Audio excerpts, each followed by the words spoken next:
Man ir problēma. Visu manu dzīvi mani māti bija maksimāli taisni.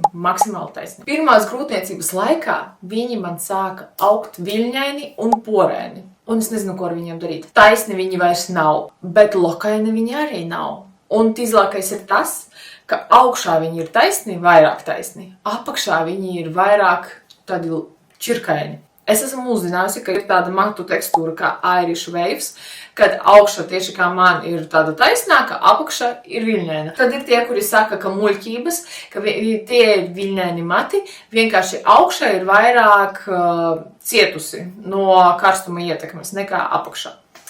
Ok, es sapirku līdzekļus, kuri ir domāti dabisko viļņu veidošanai. Vairāk viņi ir domāti tādām kā dabiskajām lokām,